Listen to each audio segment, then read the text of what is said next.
إلى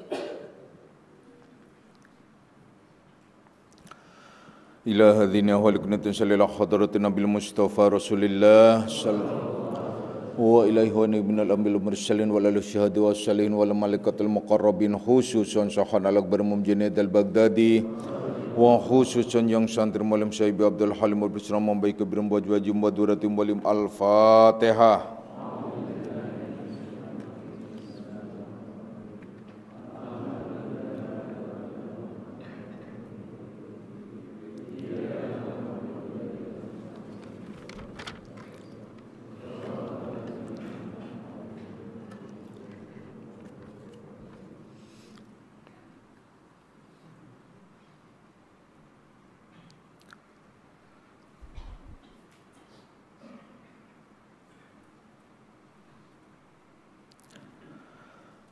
Assalamualaikum warahmatullahi wabarakatuh.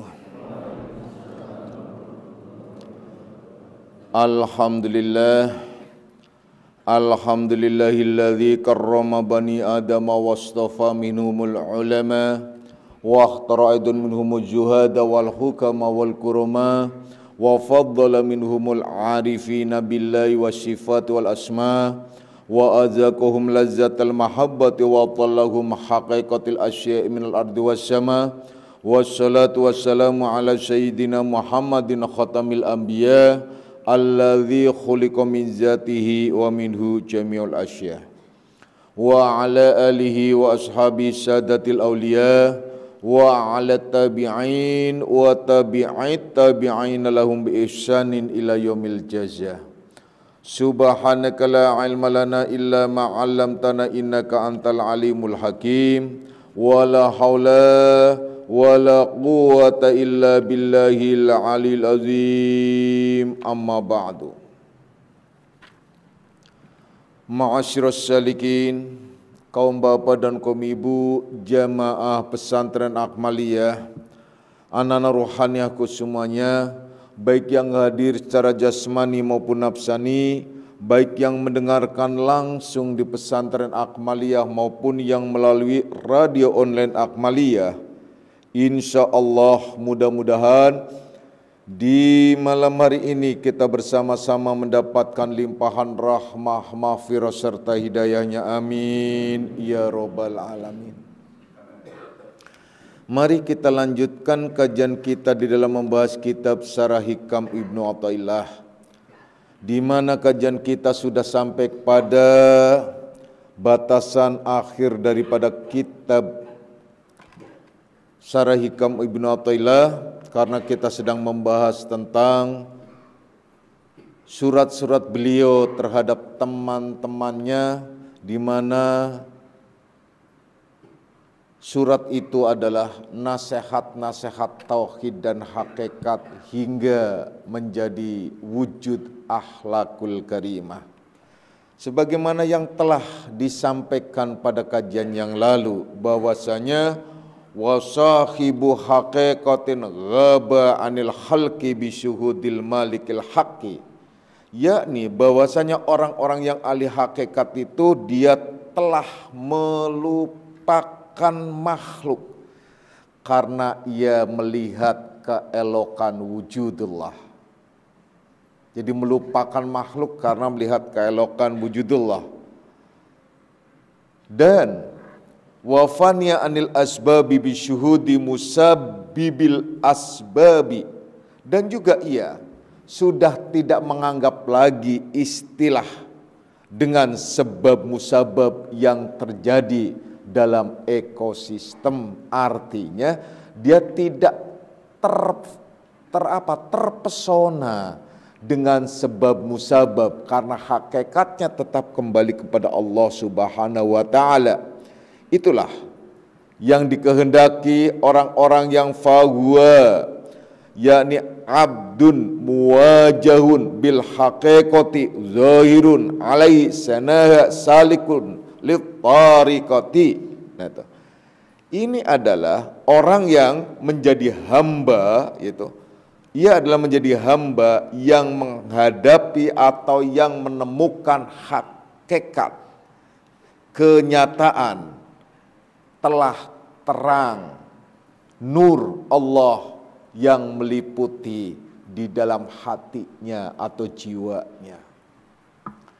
Anak-anakku semuanya, ini adalah sudah dijelaskan panjang lebar pada kajian yang lalu. Artinya sudah dijelaskan dengan pengertian-pengertian yang terkait pada kehidupan kita. Sebagai contoh ialah di mana kita menjadi hamba Allah yang tidak boleh lepas daripadanya, seperti yang telah Bapak jelaskan. Jika ingin dicintai Allah, maka jangan mencintai selain dirinya.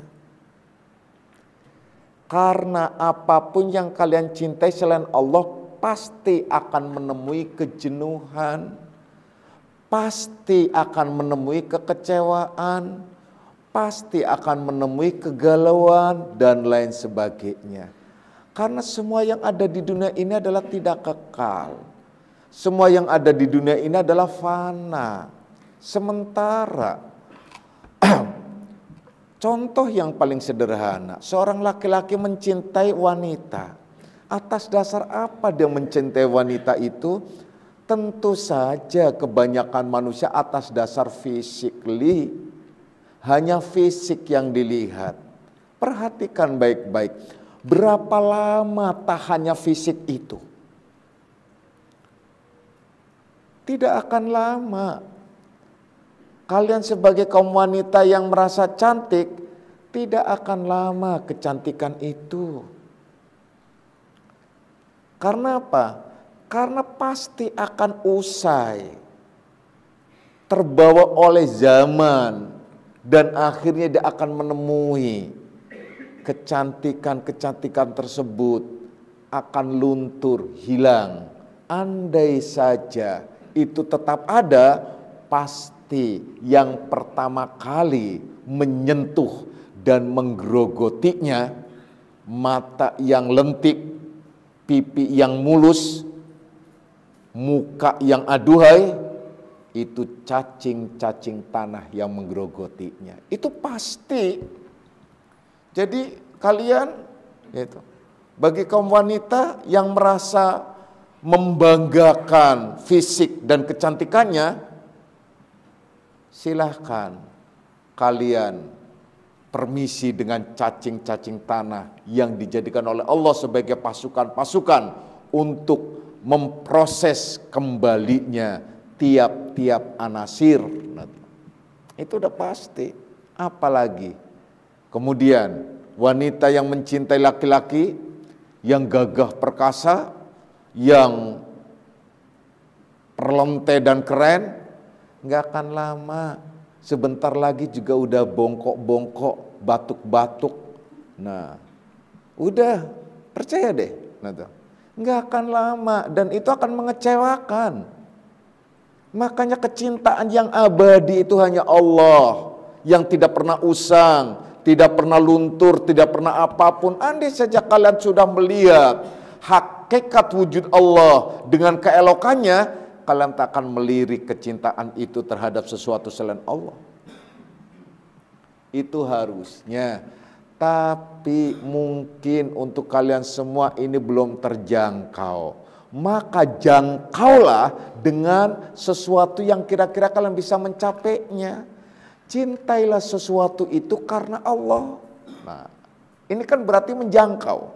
Kalau tadi jangan engkau mencintai sesuatu selain Allah, maka kamu cintailah sesuatu itu karena Allah. Cintai istri karena Allah, cintai suami karena Allah, cintai anak karena Allah, cintai keluarga karena Allah, cintai teman saudara karena Allah, semuanya karena Allah. Berjumpa karena Allah, berpisah pun karena Allah. Bahagia juga karena Allah, sedih juga karena Allah, semuanya adalah kembali karena Allah. Pengertian karena Allah itu bukan hanya menjadi lipstik bibir kita, bukan menjadi lipstik kata-kata kita, tetapi dalam pengertian yang hakiki bahwa benar karena Allah semuanya itu mengalir sesuai dengan kehendak Allah. Contohnya, mencintai istri karena Allah, berarti ia akan marah terhadap istri apabila istri tidak mau ibadah. Bukan karena istri tidak mau cari utangan. Tuh. Banyak laki-laki yang marah terhadap istri karena istrinya gak mau cari utangan. Itu marah karena nafsu. Marahlah yang sewajarnya, bukan marah yang melampiaskan dengan nafsunya. Marah karena Allah berarti dia hanya menghardik istrinya, memberikan pelajaran terhadap istrinya bahwasanya memang ia mencintai karena Allah. Jadi kalau istri salah dikasih tahu. Begitu juga seorang istri apabila suami keliru, kasih usulan, kasih masukan. Pak, itu salah. Kalau suaminya angkuh, kasih tahu lagi. Angkuh lagi, kasih tahu lagi. Kalau ternyata 3 kali sudah dikasih tahu tidak mau, sudah biarkan. Karena itu adalah berarti sudah lepas dari beban terhadap Allah. Ini karena kaitannya dengan hadis Rasulullah Sallallahu Alaihi Wasallam yang diawali innamal a'malu binniyat, hadis yang populer, hadis yang mutawatir disebutnya. Semua amal ibadah apapun ketergantungan pada niat. Nah, tergantung pada niat. Ini adalah pengertian tentang hijrah. Banyak orang yang hijrah tergantung pada niatnya. Hijrah pada zaman Rasulullah Sallallahu Alaihi Wasallam, para muhajirin itu ialah dia menghindari daripada intimidasi, teror dari kaum Quraisy, yaitu kafir musyrikin Quraisy. Maka beliau dengan sahabat-sahabatnya itu pindah ke Madinatul Munawwaroh yang dulu namanya Yasrib. Kenapa disebut Madinatul Munawwaroh? Ialah kota yang bercahaya dengan cahaya kenabian. Makanya disebut Madinatul Munawwaroh. Madinah itu kota.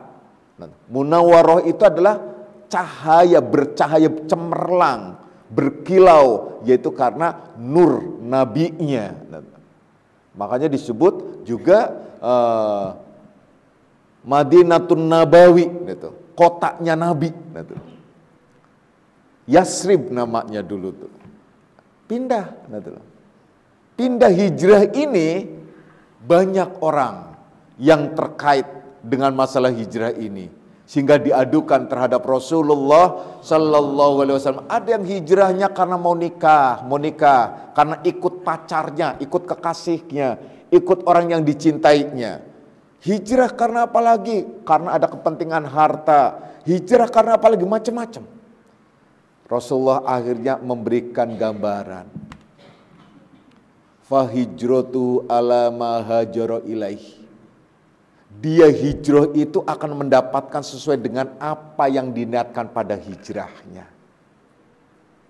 Ini yang diisyaratkan bahwasanya dinikahinya seorang wanita, seorang laki-laki ialah pertama karena gantengnya, karena cantiknya. Yang kedua, karena kekayaannya, hartanya, status sosialnya. Ketiga, karena keturunannya, nasabnya. Ini dari mana? Yang keempat, karena agamanya. Jika tidak ada pilihan lain, maka utamakan pilihan itu adalah karena agamanya jika ingin selamat. Nah, kemudian banyak wanita-wanita yang protes, bahkan ngomong terhadap saya, Pak, saya sudah memilih suami benar karena agamanya, tapi begini-begini lagi. Dulu saya punya suami enggak karena agamanya. Begitu. Nah, ini saya sudah milih karena agamanya. Kok sama saja ya, bahkan lebih lagi. Kamu menilai karena agamanya itu karena apa? Ya saya akan lihat sholatnya rajin, puasanya rajin. Karena agamanya itu tidak bisa dilihat dari sisi itu. Tidak bisa dilihat cukup karena sholatnya rajin, karena ibadahnya rajin, karena sudah naik haji, atau naik umroh, atau karena pakai peci terus, atau karena pakai sarung terus. Tidak semacam itu. Tolok ukur agama ialah ada pada akhlakul karimah. Itu akhlakul karimah, akhlak yang mulia. Kan sudah disebutkan bahwasanya ciri khas tanda orang yang beragama ialah orang yang mempunyai akhlakul karimah. Karena Rasulullah sallallahu alaihi wasallam mengklaim innama bu'istu liutammima makarimal akhlak. Sesungguhnya aku dibangkitkan ke dunia ini adalah untuk menyempurnakan akhlak yang mulia. Artinya membentuk umat itu menjadi akhlak yang mulia. Jadi tujuan utama beragama ialah akhlak yang mulia. Orang yang beragama tidak berakhlak berarti ia tidak beragama. Agama yang benar ialah di mana orang itu mewujud dampak dari beragama ialah mempunyai akhlak yang mulia. Akhlak yang mulia bagi kaum wanita disebut mar'atus salihah. Bagi kaum laki-laki ialah disebut salih. Hamba Allah yang saleh, abdus salih. Hamba-hamba Allah yang saleh disebut khalifah fil ard, pemimpin di muka bumi ini. Lalu apa lagi? Kalau ternyata tidak ada agama itu, ya susah. Kalau bisa empat-empatnya, gantengnya atau cantiknya oke, sosialnya artinya harta, artinya kehidupan sosialnya oke, kemudian keturunannya oke, agamanya oke, ini sesuatu yang langka, jangan mimpi. Ada orang perempuan nikah sama laki-laki. Pertama, laki-laki itu bukan orang Indonesia. Yang kedua, laki-laki itu udah tua. Yang ketiga, laki-laki itu adalah tidak punya harta benda. Yang keempat, laki-laki itu tidak ganteng. Yang kelima, laki-laki itu tidak beragama. Tetap ngotot karena sudah jatuh cinta. Karena apa? Gengsi. Kenapa? Nikah sama orang luar negeri. Ini goblok-gobloknya lah wanita gitu. Padahal itu wanita cantik, cakep gitu loh. Ada yang semacam itu. Terus kamu apa yang dicari? Setelah saya tanya apa yang dicari? Harta tidak ada. Ganteng dia udah tua. Ya kalau orang sono ya hidung mah tetap mancung aja. Nah itu. Justru yang cakep di sana itu orang yang hidungnya pesek. Justru itu adalah cakep gitu loh. Yang mancung itu biasa. Nah itu loh. Seperti di Indonesia yang mancung itu adalah yang nggak biasa, yang biasa itu adalah ya yang sederhana gitu loh. Itu contoh. Nah, kalau ada orang-orang semacam itu terus gimana? Nah, pilihan tersebut ialah kesalahan fatal bagi laki-laki maupun bagi perempuan. Nah, kalian juga jangan memilih karena harta. Karena itu pasti akan runtuh. Karena apalagi karena cantik atau ganteng pasti akan usang. Karena turunan pasti akan kecewa. Hanya karena agama. Tapi catatannya ngerti pengertian agama itu ialah tadi akhlakul karimah. Akhlak yang mulia. Apa akhlak yang mulia? Akhlak yang mulia dalam prinsip tauhid ialah takhallaku bi akhlakillah, berperangi dengan akhlak Allah ialah mempunyai sifat Rahman Rahim, ialah orangnya pemurah dan penuh dengan cinta kasih, itu penuh dengan kasih sayang yang berarti punya romantisme religi. Nah itulah. Jadi romantisme yang didasari nilai-nilai agama, bukan romantisme urakan, bukan romantisme ateis, bukan romantisme sekuler, bukan romantisme sebatas romantisme, tetapi romantisme yang didasari nilai-nilai agama. Wahai anak-anakku semuanya, jelas berarti. Jadi kalau kalian terpesona dengan dunia, silahkan. Kalian akan terjerembab di dalam kehidupan dunia. Sudah Bapak jelaskan pada kajian Senja Ahad, bahwasanya ad-dunya mal'unatum mal'unum fiha illa makana lillah. Dunia itu laknat. Siapa saja yang ada di dalam dunia ini akan ikut terlaknat. Illa makana lillah. Kecuali orang-orang yang ada di jalan Allah. Dunianya adalah untuk Allah, untuk di jalan Allah. Itu yang sesungguhnya. Kalau tidak untuk di jalan Allah, rusak. Kenapa? Karena hakikatnya ad-dunya sidnul mu'min. Dunia itu adalah penjara bagi orang-orang yang beriman.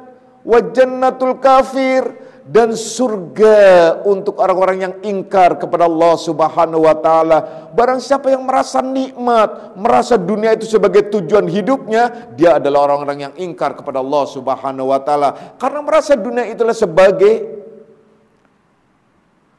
kesenangan dalam hidupnya.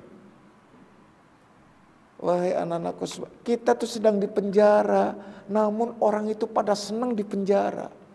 Pada saat akan dikeluarkan dari penjara, malah takut, gak mau. Coba kebayang gak sih? Ada orang di penjara, dikasih amnesti sama presiden. Kan seneng.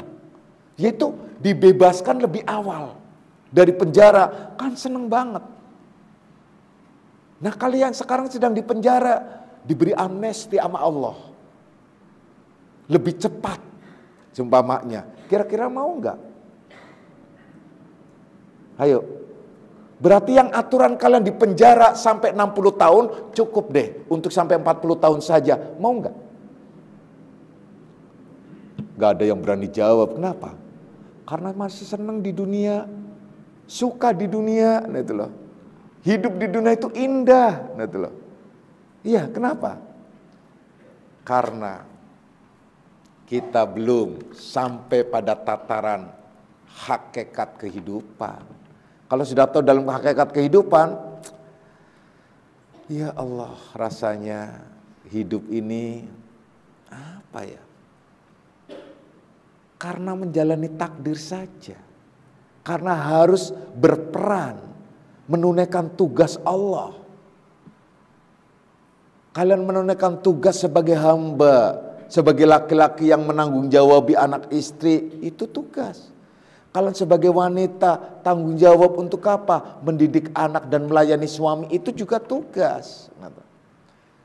Karena tugas-tugas semacam itu ya bukan untuk sekedar melampiaskan nafsu-nafsu yang ada pada diri kita. Wahai anak-anakku semuanya, kembali lagi kita pada kajian berikutnya. Jadi ya, jelas sekali bahwasanya wasahibu haqiqatin ghaba 'anil khalqi bi syuhudil malikil haq, bahwasanya orang-orang yang sudah mencapai kepada hakikat kehidupan itu, dia sudah tidak lagi melihat tentang kehidupan dunia, karena dia adalah terpesona dengan melihat keindahan, keelokan zat wajibul wujud, yaitu keelokan dan keindahan Allah Tuhan semesta alam. Ini kan kalimatnya tinggi banget. Kalau kalian melihat keelokan wujudullah, gimana melihatnya?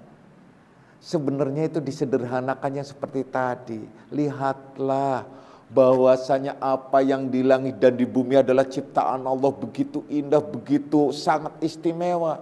Sudahlah, kalau susah-susah lagi kalian kalau sore coba, kalau kalian ada di pedesaan, coba ke ujung desa. Atau pagi ke ujung desa, lihat ke Pematang, kemudian lihat ujung sana, ternyata blas melihat sunset atau sunrise.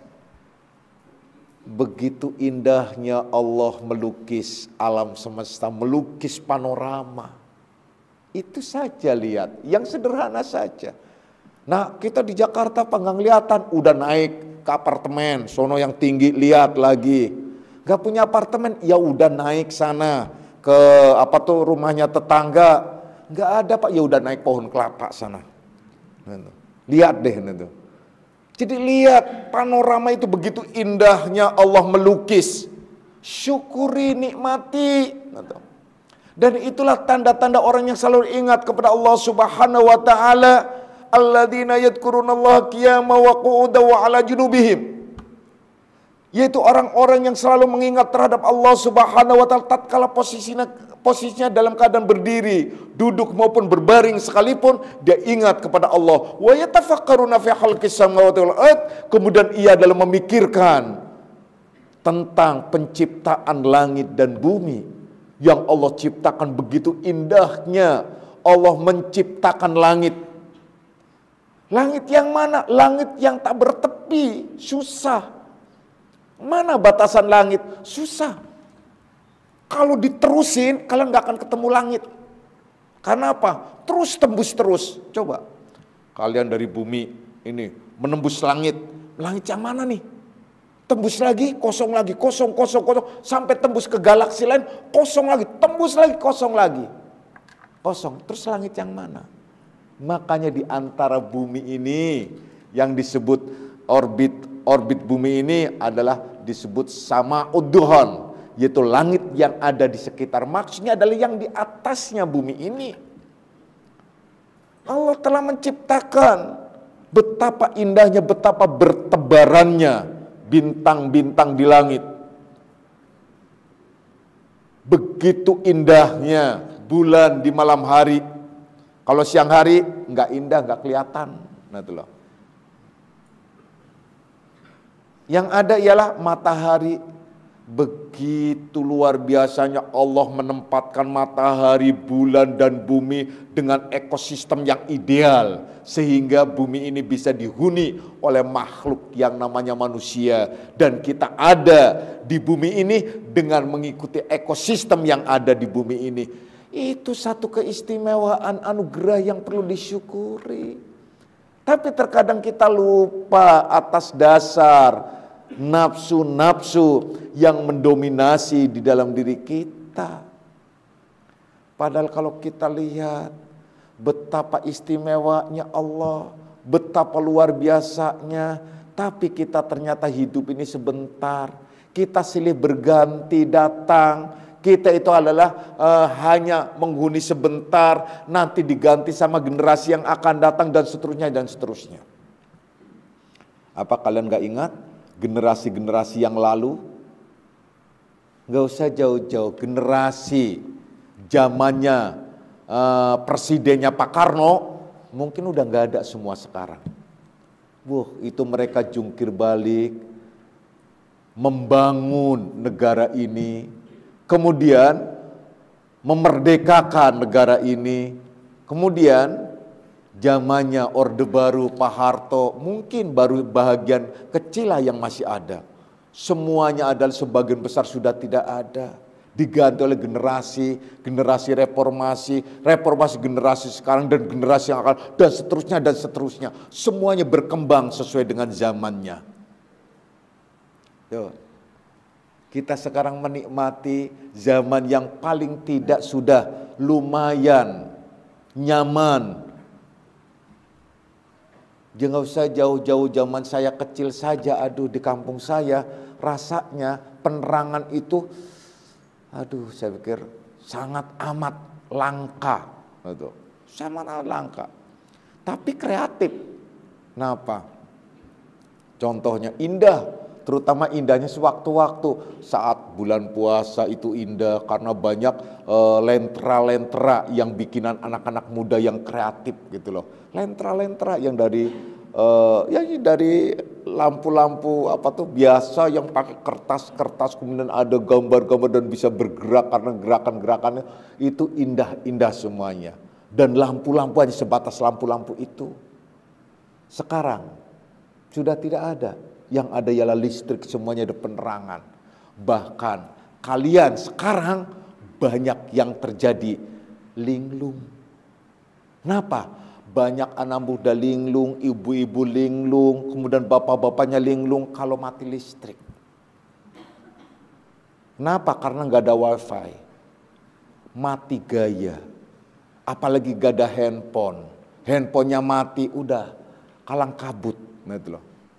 Padahal dulu tidak semacam itu. Karena konsumsi yang sekarang. Coba renungkan baik-baik. Itulah kehidupan dunia. Lalu kita mau itu, mau apa? Mau bertekuk lutut dan mau hanyut dalam kehidupan dunia itu? Rugi. Ayo, cari duniamu.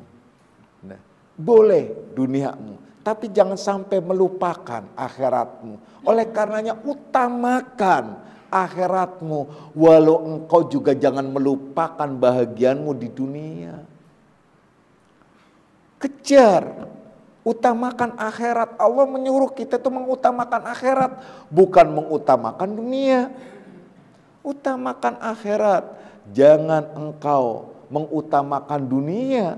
Utamakan akhirat, tapi tidak boleh melupakan urusan dunianya. Namun bagi orang-orang yang ahli hakikat, dunia ini adalah sudah tertutup baginya. Artinya dia sudah tidak melihat dunia lagi karena sudah tergantikan oleh keindahan, keelokan wujudullah. Nah, makanya tadi Bapak ajak kalian cobalah lihat, perhatikan ciptaan-ciptaan Allah. Kalau tidak bisa melihat keelokan wujudullah, kalau kalian tidak bisa bersyukur atas nikmat-nikmat Allah, maka bersyukurlah apa yang kalian rasakan. Apa yang dirasakan? Hidup, kemudian apalagi pendengaran, penglihatan, kesehatan, dan seterusnya yang kalian rasakan. Kalau memang tidak bisa mensyukuri nikmat-nikmat yang tidak terlihat, yang dirasakan saja. Syukuri dan seterusnya dan seterusnya.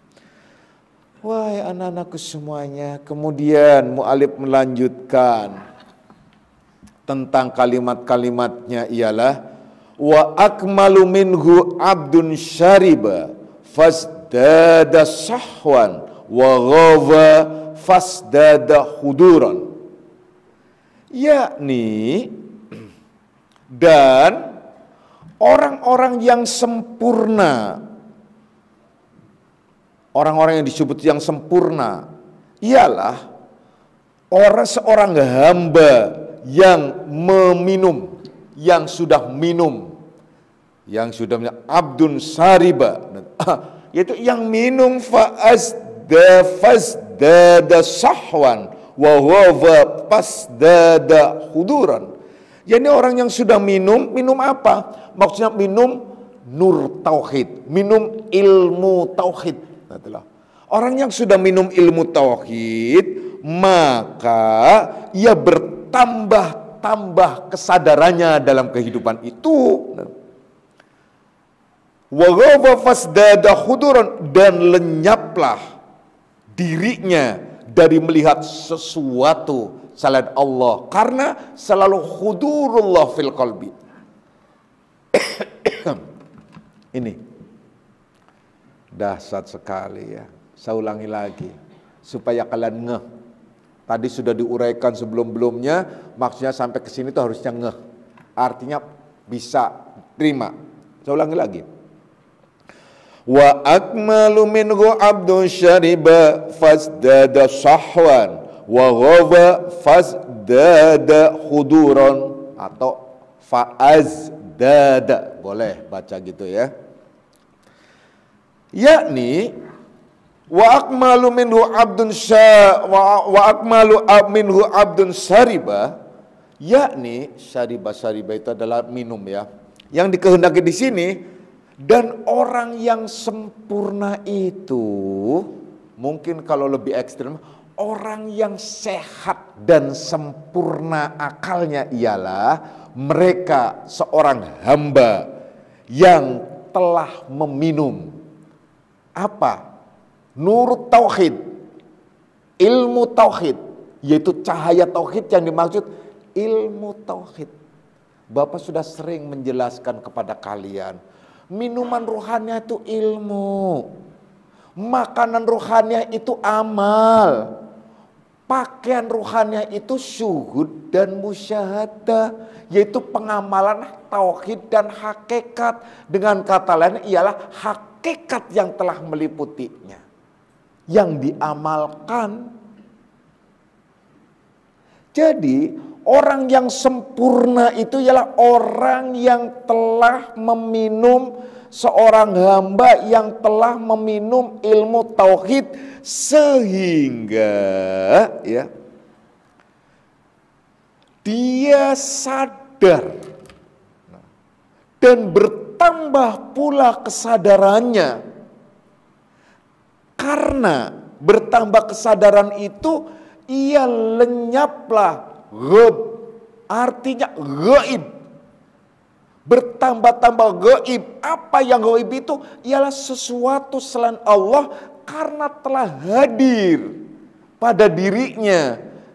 Allahu Ahad. Seperti yang tadi Bapak jelaskan, telah melihat keelokan wujudul haq. Seperti kalimatnya dalam kajian yang lalu, bisuhudil malikil haq, yaitu karena menyaksikan raja di raja, ialah al-haq, Allahu Ahad. Itu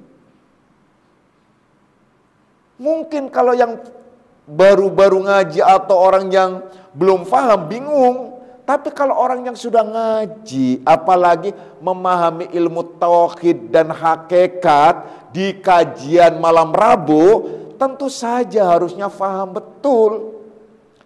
Pengertian wa akmalu minhu abdun syariba fazdada sahwan wa ghaba fazdada huduran.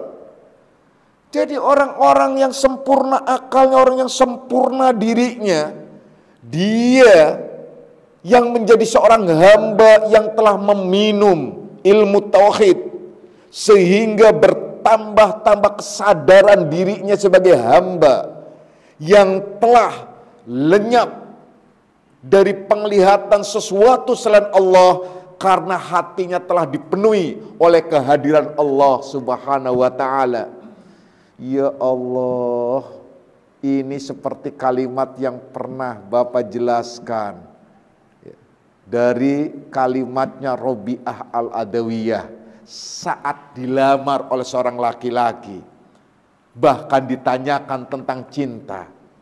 Dia menjawab, hatiku sudah tidak ada tempat cinta untuk sesuatu selain Allah, karena hatiku telah dipenuhi oleh cintanya kepada Allah.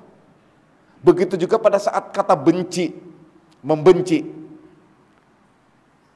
hatiku sudah tidak ada ruang kosong untuk membenci sesuatu, karena hatiku telah dipenuhi oleh rasa cinta, yaitu cinta terhadap Allah. Itu. Terus bagaimana kaitannya dengan ini? Jadi orang yang sempurna ialah hamba yang meminum ilmu tauhid sehingga dia bertambah-tambah kesadarannya di bumi ini. Karena apa? Karena hatinya telah dipenuhi. Hatinya telah dipenuhi dan telah menjadi rumah utamanya, ialah rumah Allah. Ini sesuai dengan hadis Rasulullah sallallahu alaihi wasallam yang menyatakan qalbu mu'min baitullah. Hatinya orang mukmin itu rumah Allah. Qalbu kafir baitut taghut. Hatinya orang-orang yang ingkar kepada Allah itu rumahnya setan. Nah itu. Itu kebalikannya. Ini persis juga firman Allah Subhanahu wa taala yang menyatakan, Allahu waliyul ladzina amanu. Allah lah yang membimbing, yang memimpin, yang mengatur hamba-hamba orang-orang yang beriman. Allah waliyul ladzina amanu yukhrijuhum minaz zulumati ilan nur, yaitu yang telah mengeluarkan dari kegelapan menuju yang terang, nur. Walladzina kafaru, dan orang-orang yang ingkar kepada Allah Subhanahu wa taala, apa? Dia auliya'uhumut taghut, sedangkan pemimpinnya ialah taghut, yaitu setan-setan yang mendekam di dalam dirinya. Yukhrijunahum minan nuri ila zulumat, dia akan mengeluarkan dari yang terang menuju kepada yang gelap. Karena apa? Karena mencari pembenaran nafsu yang ada pada dirinya. Contoh, kalau curhatan, ini biasanya, baik seorang wanita pun laki-laki, itu kebanyakan ingin mendapatkan pembenaran nafsunya, bukan untuk mencari solusi dan mendapatkan nasihat. Ini yang menyesatkan. Makanya kadang-kadang kalau ada orang-orang kaum wanita laki-laki maupun perempuan, ya, salikin salika, itu kalau dia curhat terhadap saya, dia konsultasi terhadap saya, ngadu terhadap saya, kalau dia ingin mencari pembenaran nafsu, pasti dia mental. Artinya dia tidak mau lagi. Karena saya tidak akan memberikan pembenaran nafsu, saya akan memberikan solusi yang baik dan yang benar. Yang baik dan yang benar. Saya arahkan, saya jalankan. Itu. Tapi kalau mencari pembenaran dari nafsu-nafsunya, ya pasti akan bertolak belakang. Obat itu pahit, tapi menyehatkan. Menyehatkan. Jangan sampai kalian terpesona dengan madu yang di dalamnya ada racunnya. Bahaya itu. Kendati pun manis pada awalnya, tapi akan membunuh diri kalian. Itulah nafsu dunia. Dan itulah dunia. Siapapun yang ada di dalam dunia ini akan terbawa oleh pusaran dunia. Kalau sudah masuk ke pusaran dunia, siap untuk dia mabok. Kalau sudah mabok, susah untuk sadarnya. Nah, ilmu tauhid, orang yang minum ilmu tauhid akan menyadarkan dari kehidupan dunia ini, dari maboknya kehidupan dunia. Makanya disebutkan wa akmalu minhu abdun syariba fasdada syahwan.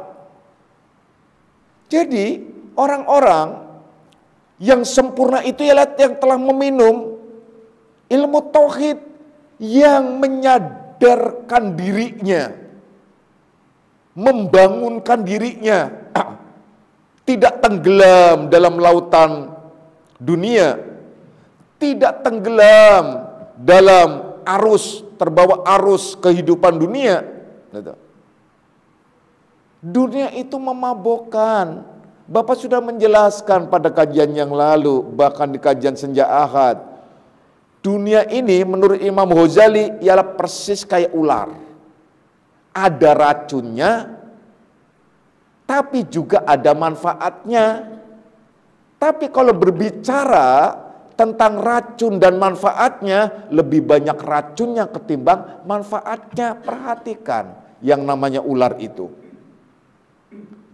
Kalau bisa memanfaatkan, maka dunia itu adalah bisa menjadi obat. Maksudnya dunia itu menjadi pijakan, alat untuk mendekatkan diri kepada Allah. Contohnya, ibadah adalah butuh dunia, bukan berarti harus mengabaikan. Kalian datang ke sini apakah tidak perlu dengan dunia? Butuh. Dengan apa? Contohnya mobil, motor. Coba kalau yang nggak punya dunia, nunggu tebengan. Giliran orangnya nggak lewat, nggak jalan mobilnya, dia nggak jadi ngaji. Kenapa? Bongkan nggak punya kendaraan. Jadi bukan berarti kita menapikan dunia, tidak. Dunia ambil untuk manfaatnya. Untuk apa? Untuk di jalan Allah, untuk ibadah, untuk bekal ibadah, bukan untuk hura-hura, bukan untuk sebatas hura-hura, tapi untuk bekal ibadah, manfaatnya. Kalau kalian punya kendaraan, manfaatnya apa sih? Untuk ibadah apa untuk hura-hura? Kalau untuk ibadah, lakukan. Kalau tidak untuk ibadah, buat apa? Kalau sudah berlebih sih nggak ada masalah mungkin. Kalau kalian sudah berlebih itu nggak ada masalah, ya. Tapi kalau kalian lebih cenderung ke masalah itu, tersesat-sesat kehidupannya. Percayalah, andai saya punya duit bukan untuk kendaraan, untuk yang lebih utama, lebih baik apa sih? Yang lebih utama, lebih baik untuk bekal akhiratnya. Percaya deh ya. Karena yang namanya kendaraan itu adalah akan selalu menyiksa. Karena apabila kalian sudah naik kendaraan, siap untuk dinaikin. Kalau kalian sudah berani naik mobil, siap suatu saat dinaikin mobil. Apa maksudnya? Mobil itu adalah akan mengatur kalian. Ya dengan kondisi dan keadaan, entah itu rusak, entah itu berantakan, entah apa, belum lagi kecelakaan, belum lagi mau macam-macam deh. Itu pasti, itulah dunia. Begitu juga hal-hal yang lain. Percayalah. Bahwa kehidupan dunia itu adalah bisa menyesatkan, ya. Sedikit demi sedikit jalani hidup ini dengan baik dan benar sampai jejak. Kalau kalian tidak lagi terpengaruh oleh dunia, kalian bergumul di dalam dunia adalah tak masalah. Sebagaimana ikan yang ada di lautan, walau dia ada hidup di dalam lautan, dia tidak akan dan tidak pernah itu terkontaminasi badannya oleh rasa asinnya laut. Kenapa? Kenapa banyak manusia yang terkontaminasi oleh kehidupan dunia? Sementara ikan tidak terkontaminasi oleh rasanya laut, asinnya laut. Karena ikan ini hidup. Kalau ikan ini hidup, dia tidak terkontaminasi oleh asinnya laut. Tapi kalau ikan ini mati, pasti terkontaminasi oleh rasa asinnya laut. Nah, kalau kalian hatinya mati, imannya itu kosong, nol, hatinya mati, pikirannya mati. Dengan kata lain tidak mengerti agama, pasti terkontaminasi oleh kehidupan dunia. Yang berarti akan terseret pada arus nafsu kehidupan. Itu pasti. Tapi kalau kalian hatinya itu hidup, ingat kepada Allah, ada iman, berarti tidak akan terkontaminasi. Walaupun kalian ada di dalam dunia, walaupun kalian mempunyai dunia yang banyak, harta yang banyak, sekalipun tidak terkontaminasi. Karena hartanya untuk di jalan Allah, semuanya untuk kepentingan Allah, segalanya untuk Allah, dan semuanya dijadikan sebagai pijakan untuk menuju kepada Allah. Jadi jangan kemudian kalian, kalau gitu saya nggak butuh dunia. Salah juga. Manfaatkan dunia itulah sebagai bekal untuk menuju kepada Allah. Apa kira kalian itu adalah tidak butuh dunia, tidak butuh harta benda? Pada saat kalian harus mengunjungi rumah Allah. Ini baru mengunjungi rumah Allah loh. Mengunjungi rumah Allah itu butuh dunia, butuh harta yang berlimpah. Kalau kalian suami istri umroh saja, itu idealnya 100 juta berdua. Itu ideal. Nah, itu belum artinya pertengahan lah, sedang. Kalau yang lebih bagus lagi ada sumpamanya sampai 75 juta per orang. Itu umroh. Nah, tuh loh. Kalau yang seperti kucing, maksudnya apa sih? Di sananya itu. Hari ini pindah, hari itu pindah, pokoknya tiap hari pindah hotel gitu sumpamanya. Jadi kayak kucing boyongan. Itu bisa di bawah 25. Nah, pulangnya jalan kaki. Itu bisa karena jangan sampai kalian tertipu juga karena ingin ibadah ke sana. Wah, carilah coba istilahnya yang yang murah-murah. Cari ibadah kok cari yang murah. Cari ibadah yang nyaman, yang bisa menjaga hati agar tidak gundah gulana dan tidak banyak aneh-aneh. Jadi konsen ke sana. Nah, makanya fasilitas di Akmalia, siapa yang mau umroh di Akmalia silakan. Dan Akmalia tidak pernah ada bisnis umroh sedikit pun. Nah, tidak ada, dan disuruh kerjasama enggak. Nah, Bapak hanya ingin membimbing kalian umroh yang baik dan benar, baik secara syariat maupun hakikat. Orang yang sudah pernah umroh dengan Bapak, bandingkan bimbingannya dengan secara umum, jauh bagaikan langit dan bumi, apalagi tatanan dan lain sebagainya. Tentunya kan semacam itu. Nah, itu contoh lain ya. Makanya ngambil yang pertengahan di umroh itu ialah kalau dengan Bapak mau, Bapak hanya membimbing saja, Bapak hanya berangkat dengan kalian karena ingin membimbing kalian. Kalau tidak ya males, bolak-balik terus ke sana gitu semua. Nah, membimbing kalian, makanya cari kalian itu adalah yang sesuai dengan porsinya. Makanya di Akmalia minimal 50 juta, coba 50 juta loh, bahkan mungkin 55, apalagi kalau kalian tuker dolarnya ntar lagi sampai 15.000. Oh, kan lebih heboh lagi bisa jadi. Nah, kalau dolarnya udah sampai artinya 100-nya itu bisa 1,5, wah udah bahaya lagi kan. Udah makin tinggi lagi. Intinya ialah sekitar 3.900-an lah kan. Udah kalikan aja 3.900 dolar itu, kalikan saja sekarang itu. Bisa bengkak lagi. Nah kan tergantung. Nah, itu sebagai contoh. Itu uang dan itu harta yang harus kalian punya. Nah bagaimana kalian mengabaikan dunia seumpamanya? Ya kan kata Bapak katanya kita nggak boleh bertekuk lutut dengan dunia. Iya, nggak boleh bertekuk lutut dengan dunia, tetapi bukan berarti peluk dengkul. Nah itu loh, bukan berarti begitu. Gitu. Harus bisa membedakan pengertiannya. Orang ke rumah Allah aja butuh dana yang luar biasa. Apa kalian mau pergi sendiri saja tanpa ngajak istri, atau istri pergi sendiri saja tanpa ngajak suami, atau dan lain seterusnya gitu? Ya enggak. Nah itu loh. Idealnya ya suami istri, kalau punya suami atau punya istri. Kalau nggak punya, ya kalau bisa, kalau seorang istri nggak punya, seorang wanita nggak punya suami, ya udah nggak apa-apa bawa suami orang gitu loh ya. Untuk jadi muhrim maksudnya, karena nggak boleh kan, wanita sendiri itu nggak boleh, harus ada muhrimnya. Dah kita nggak lanjutkan ke sana. Intinya ialah dunia itu jadikan sebagai alat pijakan untuk menuju kepada Allah. Manfaatkan dunia itu. Kalian boleh kumpulkan, tidak salah. Kalian boleh kumpulkan sebanyak-banyaknya untuk apa? Untuk di jalan Allah. Karena orang yang selamat di dunia ini yang menjadikan harta bendanya itu adalah untuk pijakan di jalan Allah, untuk dijadikan tangga meraih ridho Allah itu. Bukan sebatas hura-hura.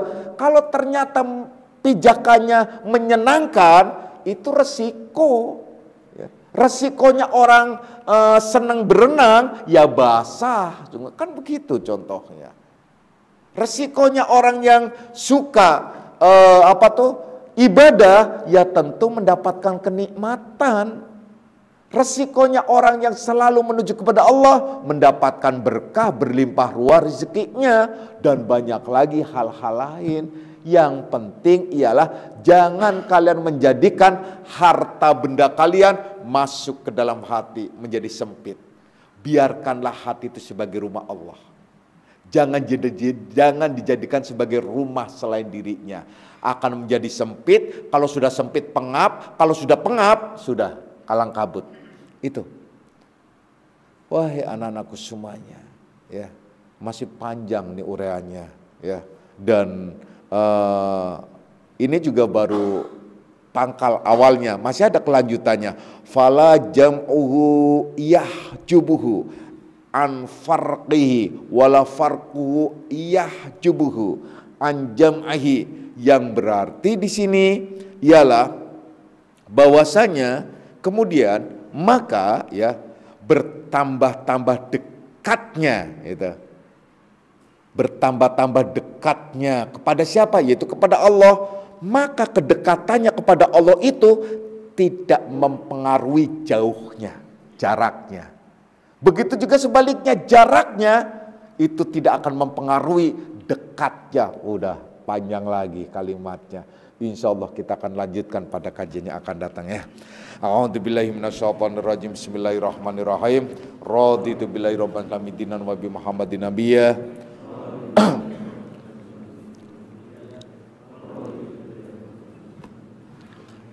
Asyhadu an la ilaha illallah wa asyhadu anna Muhammadar Rasulullah. Hadanallahu ikum jama'in wal afu minkum. Wassalamualaikum warahmatullahi wabarakatuh.